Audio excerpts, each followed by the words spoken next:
और इसी के साथ अब बढ़ेंगे आगे। बड़ी खबर जोधपुर से सामने आ रही है, जिसमें साध्वी प्रेम बाइसा की संदिग्ध मौत मामले में लगातार हर दिन नई जानकारी सामने आ रही है। इसमें बहुत सारी ऐसी चीजें जिसको लेकर चर्चा हो रही थी और जो तमाम जानकारी सामने आई उसमें लगातार अंतर देखा गया। अब विस्तार से आपको बताते हैं कि क्या एक के बाद एक तमाम नई जानकारी इसमें जुड़ती नजर आ रही है। आपको बता दें, मामले में जो हर दिन नई जानकारी मिली उसमें ये कि कंपाउंडर पिता और एफआईआर में जो एफआईआर दर्ज हुई उसमें तथ्यों में अंतर पाए गए हैं। बयानों में खुलकर सामने आया है विरोधाभास। उसके अलावा पूरे घटनाक्रम पर भी अब सवाल उठ रहे हैं। क्या है कि वो 1 साल से उनका वहाँ पे आश्रम बना हुआ है, तो मैं पूर्व में भी वहाँ कॉल आती थी सेवा के भाव से। वहाँ कॉलोनी में कोई भी बुलाता था मेरे को सेवा भाव से, तो मैं वहाँ चला जाता था हर किसी की मदद करने के लिए। नर्सिंग का पेशा है, सेवा का पेशा है। तो पहले भी मैं पूर्व में भी उनके वहाँ 1-2 बार गया हूँ। डॉक्टर के सलाह अनुसार उनको दवाई गोली इंजेक्शन जो है वो दिया था। उसी दिन भी मेरे पास कॉल आया था। पहले 12 बजे कॉल आया था, फिर 5 बजे करीब कॉल आया था। तो गया मैं उनके पूर्व में जो इंजेक्शन डॉक्टर की चिकित्सा सलाह अनुसार दिया वो इंजेक्शन लगाया और इंजेक्शन लगा के तो वापस आ गया था। इंजेक्शन जो उनके डॉक्टर के प्रिस्क्रिप्शन पहले जो लिखे हुए थे और पहले भी मैंने लगाए थे वो इंजेक्शन। कौन से इंजेक्शन वो प्रिस्क्रिप्शन लिखा हुआ था वही लगा। वो उनके प्रिस्क्रिप्शन में जो इंजेक्शन थे वो मैंने लगा दिए थे। वो एक मतलब दोनों मिक्स करके लगता है, एक इंजेक्शन लगा हुआ था। किसी इंजेक्शन से क्या इस पर मौत हो सकती नहीं सर, मेरे हिसाब से और उनके हिसाब से डेथ नहीं होनी चाहिए। अलग अलग तरीके के बयान देना, घर से सीसीटीवी का गायब होना, पिछले कुछ महीनों पहले वीडियो वायरल होना और अलग अलग जो ये तथ्य सामने आ रहे हैं। साध्वी जी का एकदम स्वस्थ होना, 2 दिन पहले अजमेर से अपनी जो कथा का प्रोग्राम था वो समापन करके राजी खुशी घर आना। उनको ऐसी कोई बड़ी बीमारी भी नहीं थी, एकदम उनके स्वस्थ चलते हुए इस तरीके से डेथ होना। और साध्वी जी के माता जी की भी थोड़े समय पहले उनकी भी एकदम अचानक से सडनली डेथ होना। वीडियो वायरल होने के बाद जिस मकान में ये किराए पे रहते थे, जिस मकान का वीडियो था, उस मकान मालिक का अचानक से दुनिया छोड़ के जाना, बापची का उधर पुलिस प्रशासन को रोकना। और अब इसी खबर पर ज्यादा जानकारी के साथ हमारे संवाददाता अरुण हर्ष हमारे साथ जुड़ गए हैं। सीधा उनका रुख करेंगे। अरुण, इसमें एक के बाद एक पहले बहुत सारी स्टेटमेंट्स आई, अब उन्हीं स्टेटमेंट्स में अगर देखा जाए तो कुछ ना कुछ विरोधाभास नजर आ रहा है। स्टेटमेंट आपस में मेल खाते नजर नहीं आ रहे। जिस बात पर पहले हामी भरी जा रही थी अब उसी को लेकर इनकार किया जा रहा है। आखिर ये मिस्ट्री कब सुलझेगी, क्योंकि लगातार हर स्टेटमेंट के बाद ये मामला और पेचीदा हो रहा है। जरा खुलकर इस पर जानकारी दीजिए, क्या क्या तमाम चीजें अभी सामने आई हैं। देखिए अर्चना, अगर बात की जाए तो इस मामले का पूरा खुलासा तो पोस्टमार्टम यानी विसरा रिपोर्ट और एसएसएल रिपोर्ट आने के बाद होगी। इस तरह से जो मर्द दर्ज की जो रिपोर्ट दर्ज करेगी उसमें जो जो बिंदु लिखे गए थे साध्वी के पिता द्वारा उस पर जांच की जा रही है। लेकिन सबसे बड़ा सवाल ये खड़ा हो रहा है कि जिस तरह से कंपाउंडर और जो साध्वी के पिता का जो बयान है उसमें विरोधाभास है। और यही कारण है कि जो साध्वी के पिता कह रहे हैं कि जैसे ही इंजेक्शन लगाया 30 मिनट में और 5 मिनट के अंदर जो है डेथ हो गई, वही जो कंपाउंडर है उसका कहना है करीब 25 मिनट बाद फोन आया था। तो ये जो कंट्रोटिक बयान है उसकी पूरी सत्यता जांचने में लगी है। जिस तरह से मीडिया में जो जो बयान सामने आ रहे हैं उसकी पुलिस वेरीफाई कर रही है और निश्चित तौर से कह सकते हैं कल तक जो है 10 लोगों से पूछताछ पुलिस ने कर ली थी। आज भी कुछ लोगों से पुलिस ने पूछताछ की है और वो जो कंपाउंडर है देवी सिंह राजपूत का जो है वीडियो रिकॉर्ड के साथ यानी कि उसका बयान दर्ज कर लिया गया है और अन्य जो लोग हैं उनसे भी जो है पूछताछ कर रहे हैं। निश्चित रूप से कह सकते हैं बहुत ही बड़ी मर्डर बन चुकी है साध्वी की मौत का मामला।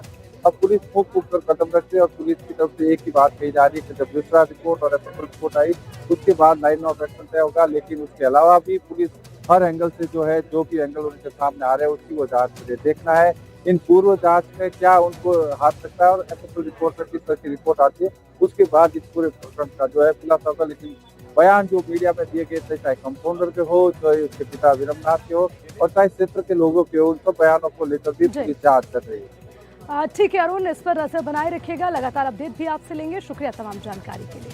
और इसी के साथ अब बढ़ेंगे आगे। खबर अलवर से है, जहां पर एक केमिकल कुंड में मजदूर के गिरने का मामला सामने आया है और इस मामले ने सबको चौंका दिया।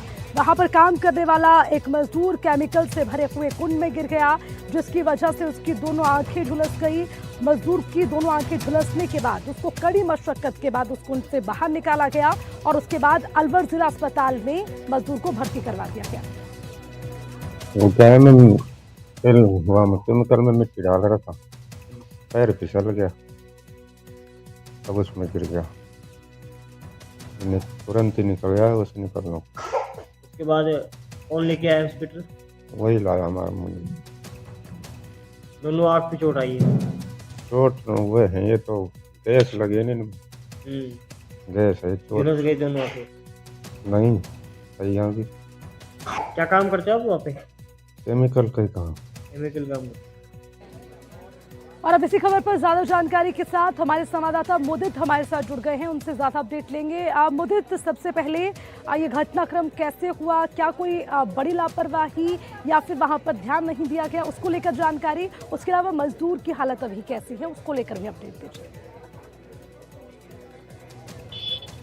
जी बिल्कुल, ये पूरा जो मामला है मत्स्य औद्योगिक क्षेत्र का मामला है, जहाँ पर एक केमिकल फैक्ट्री थी जिसमें केमिकल का जो वेस्ट था उसको एक कुंड में डाला जा रहा था। और ये जो मजदूर वहाँ पर काम करता था, ये व्यक्ति केरवा जाट का रहने वाला है, महेंद्र जाटव, ये पड़ोस का ही रहने वाला है। और ये वहाँ पर उस केमिकल को उस कुंड में डालने का काम कर रहा था। इसी बीच उसका पैर फिसला और वो 5 फीट गहरा जो केमिकल का कुंड था उसमें जा गिरा। लेकिन आसपास कोई भी और साथी नहीं होने के चलते इसको काफी देर तक वो मशक्कत करनी पड़ी। उसी बीच केमिकल का असर इसकी आंखों पर भी देखने को मिला और अभी जैसे तैसे करके इसने वहां से किसी तरह अपने आप को बाहर निकाला। और उसके बाद जब और बाकी मजदूरों को पता चला, जो वर्कर्स थे, उन्होंने इसको फिर वहां से तत्काल चिकित्सालय में लेकर आए हैं, जहां पर अभी बताया जा रहा है कि इसकी दोनों आंखें जो है पूरी तरह से डैमेज हो चुकी हैं और उसमें केमिकल का असर पूरा देखा जा रहा है। तो अभी फिलहाल डॉक्टरों ने इसको भर्ती कर लिया है और उसके बाद अभी दोनों आंखों पर पट्टियां बंधी हुई है। केमिकल का असर जो है वो लगातार आंखों पर पड़ा है और दोनों ही आंखें जो है पूरी तरह से अभी इसकी जो प्रॉब्लम में है वो आंखों में असर देखने को मिल रहा है। उसके बाद अभी जो आंखों के चिकित्सक है वो इसका आगे इलाज करेंगे। लेकिन अभी फिलहाल अभी दोनों आंखें जो है उनसे ये फिलहाल उन पर पट्टियां कर दी गई है। केमिकल का जो असर है उसको धीरे धीरे खत्म करने के प्रयास डॉक्टर दबाव के माध्यम से कर रहे हैं। ठीक है, आपस पर नजर बनाए रखिएगा और लगातार किस तरह से जो इलाज है और उसके बाद मजदूर की क्या स्थिति रहेगी उस पर भी अपडेट आपसे लेंगे। शुक्रिया तमाम जानकारी के लिए। और इसी के साथ अब बढ़ेंगे आगे। खबर हनुमानगढ़ से है। हनुमानगढ़ में किसानों का आंदोलन एक अलग ही रूप लेता नजर आ रहा है। एक अलग तस्वीर यहाँ पर नजर आई, जिस तरह से जो किसान है वो अपने आंदोलन को आगे बढ़ा रहे हैं। अब आपको बताते हैं कि आखिर इस आंदोलन के दरमियान हुआ क्या। लोगों ने पुलिस की सांकेतिक शव यात्रा निकाली, आंदोलनकारी कलेक्टर का पुतला दहन किया, कोर्ट और एसपी कार्यालय के गेट पर चक्कर काटते रहे और उसी के साथ आंदोलनकारी आगे तो पुलिस उनके पीछे भागती रही। आपको बता दें कि घग्गर नदी से पानी की पाइपलाइन जोड़ने की मांग की जा रही है और उसी को लेकर आंदोलन भी किया जा रहा है। किसानों के अनुसार कुछ लोगों ने यहां पर पाइपलाइन तोड़ दी थी। हाईकोर्ट के आदेश के बावजूद यहां पर पाइपलाइन जोड़ने का काम नहीं किया गया और 3 दिनों से कलेक्ट्रेट पर धरने पर ये किसान बैठे हुए